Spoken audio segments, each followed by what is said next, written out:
ሰላም ለእናንተ የሆኑ ውድ ቤተሰቦቼ እንዴት ዋላችሁ? እንዴት ሳደራችሁ? እንደየሰዓት አቆጣጠራችሁ ሰላማችሁ ይብዛልኝ።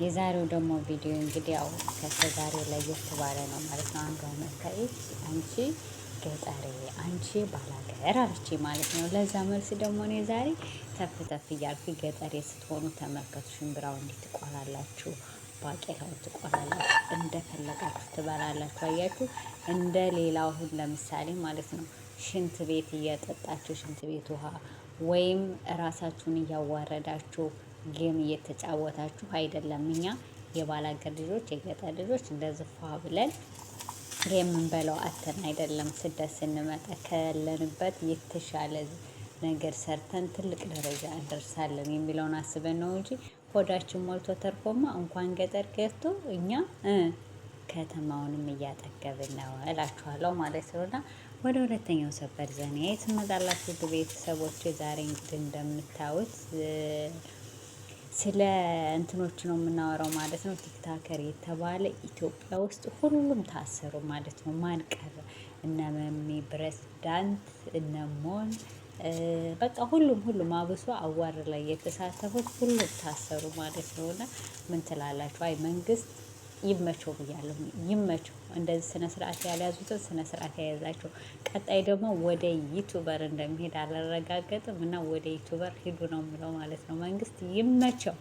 እኔ ላይክ አድርጋለሁ። ላይክ እነዚህ ያሉትን ላይክ አድርጋለሁ። ምክንያቱም በጣም ብዙ የጠገቡ የማይደረግ ነገር ከሀገራችን ከባህላችን የወጡ ነገሮችን ማለት ነው ሲያስተላልፉ ስለነበረ እኔ ይመቸው ብዬ መንግስትን ደግፍ ያለው። እናንተ አሁን ምን ትላላችሁ ማለት ነው? እና እኔ ደግፌዋለሁ። ምክንያቱም አሁን ይሄ ጌም የሚገዳደር ጌም እየተባለ ልግደልሽ ልግደልህ ለዶላር ተብሎ ማለት ነው። በነገራችን ላይ መንግስት አሁን መንግስትን በሉት ባለሀብትን በሉት ባለጸጋም በሉት ወይም ውጭ ሀገር የሚኖር ሰው በሉት ለኢትዮጵያውያኖች የስራ እድል ልፍጠርላቸውና ወጣቶች ይስሩ ቢል ወጣቶች መስራት በሚችሉበት ሁኔታ እንዳልሆኑ ነው እኔ የምረዳው ማለት ነው። እንዴት ብትሉኝ አንድ ሰው አንድ ድርጅት ሲቀጥራችሁ ትርፋማ መሆን አለበት ብዬ አምናለሁ። ምክንያቱም ግብር አለ፣ የቤት ኪራይ አለ። እንደገና እሱ ደግሞ የራሱ የሚያስተዳድረው ልጆቹን ቤተሰቦችን የቤት ኪራይም ሊኖርበታል።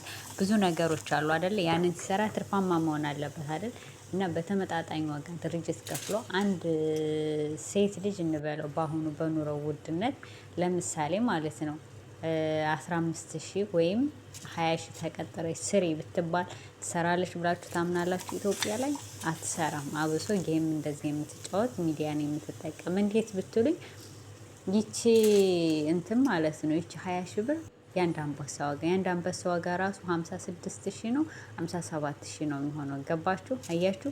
የግማሽ አንበሳ ግማሽ ዋጋ ማለት ነው። እና ይህንን ቀምሰው እንዴት ነው በ20,000 በ10,000 ወይ በ15,000 ተቀጥረው የሚሰሩት? አያችሁ? ምክንያቱም ሰው ወደ በለጠበት ነው። ምክንያቱም አሁን እኔ ለምሳሌ የ5 ሳንቲም ለውጥ ወይም የ10 ሳንቲም ለውጥ ካገኙ ወደዛ ለውጡ ወዳለበት ነው እንጂ የሚሄደው ወደዚህኛው አልሄድም ማለት ፍርጃ እንደራስ ነው። ምክንያቱም የበለጠውን ገንዘብ በደንብ የሚያስገኘው ነው እንጂ የሆነ ግን እርስ በርሳችን ተጠቃመን ዛሬ በዚህ ብሰራ እኔ ደግሞ ነገችን አጠራቅም ሌላ ቢዝነስ ስከፍት እኔ ደግሞ ትልቅ ደረጃ ደርሳለሁ ብሎ እንደዛ አስቦ የሚሰራ አንዳችም የለም። ምክንያቱም ሁላችንም የምናስበውም የምንሰራውም የዕለት የዕለታችንን ብቻ ነው እንጂ የምናስበው የሩቅ አላስብም ማለት ነው። እና በመታሰራቸው ሀሪፍ ነው ብዬ ነው ማምነው እኔ እንደራሴ ማለት ነው።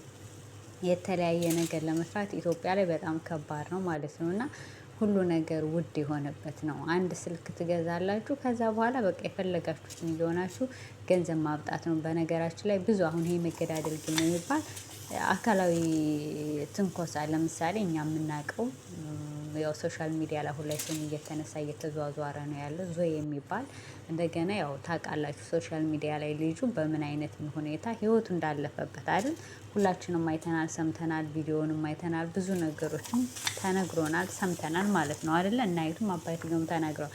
ይህ ምንድነው? ሶሻል ሚዲያ ላይ ጌም የሚባል ነገር በማየት ነው እንደዛ የልጃቸውን ህይወት ያጡት ማለት ነው። እና አሁንም ከ18 ዓመት በላይ ይላል እንጂ ልጁ ከዛ በታች ያሉ ሰዎች ናቸው እያዩት ያሉ ማለት ነው። ይህንን ሲያዩት ለምሳሌ ጆሮን መቁረጥ እንደ ቻሌንጅ ይዘው አንድ ልጅ መጥቶ ጆሮውን ያላግባብ ቢቆርጥ የሽንት ቤት ውሃ ሲጠጡ ነበር። የሽንት ቤት ውሃ ቢጠጣ ምን አይነት በሽታ ነው የሚይዘው?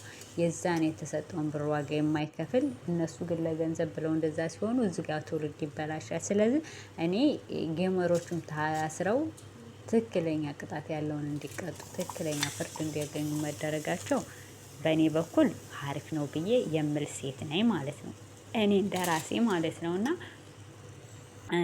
ለኢትዮጵያ በጣም ጠቃሚ ነው። ምክንያቱም እንደነገርኳችሁ ነው ኢትዮጵያ ላይ የራሳችሁ የሆነ ነገር የራሳችሁ ቢዝነስ ለመስራት በጣም ከባድ ስለሆነ እኔ እኮ ከእናንተ ጋር ሳወራ የምጠራው እኮ መጠራት በጣም ነው የሚገርመኝ። እና ተጠርቼን ያው ታውቃላችሁ ስደት ላይ በሰው ሀገር ስትኖሩ ግድ ነው። እና ይህን ነገር እኔም አልገድፈውም እና እንደዚህ በመሆኑ በጣም አሪፍ ነው። በነገራችን ላይ አብሶ አሁን በስደት ያለን ልክ እንደነሱ እየሆኑ እኮ መለወጥ ራሳችሁን ሰገጤ አድርገን እኮ መስራት አቅቶን አይደለም። በነገራችን ላይ ያው እንደምታው ሶሻል ሚዲያ ላይ መልካም ነገር ትሰሩ ጥሩ ነገር ስታቀርቡ ማንም አይላችሁም። ስትሰግጡ ያው ያለው ብሏል አዶናይ።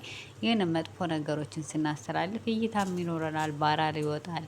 ከዛ በቃ እኛም እንደዛ ማድረግ እንችላለን። ግን ያው ህሊና የሚባል ነገር ያለው ሰው ይህን ሊያደርግ አይችልም። እና አንዳንድ ጊዜ እንደዚህ ያሉ ህጎች አሪፍ ናቸው ብዬ እላለሁ። በርታ ብዬ መንግስትን አሁን እኔ አበረታታለሁ ማለት ነው። እንደዚህ ያሉትን ጥርግ ያድርጋችሁ። ደግሞ ወደ ዩቲዩብ መጥተህ አንዳንድ የማይባል ህግ ጋጠ ወጥ የሆነ አንድ ልጅ ካስወለደ በኋላ ካገባ በኋላ ሌላ ሴት ላይ መሄድ መደረብን እንደዚህ ያሉ ነገሮችን የሚሰሩትን ይሄ ጋጥ ወጦችን እነሱንም እንድታስርልን ወይም ደግሞ ማለት ማሰር ሲባል ያው አስሮ ማስቀመጥ ሳይሆን ምክር ተሰጥቷቸው ድጋሚ እንደዚህ ያለ ነገር እንዳያደርጉ አድርጋችሁ እንድትገጽጧቸው ትንሽ ቆንጠጥ እንድታደርጓቸው በአይነኛ ብዙ አሁን ሚዲያ ላይ እንትን ላይ ዩቲዩብ ላይ በጣም ብዙዎች አሉ።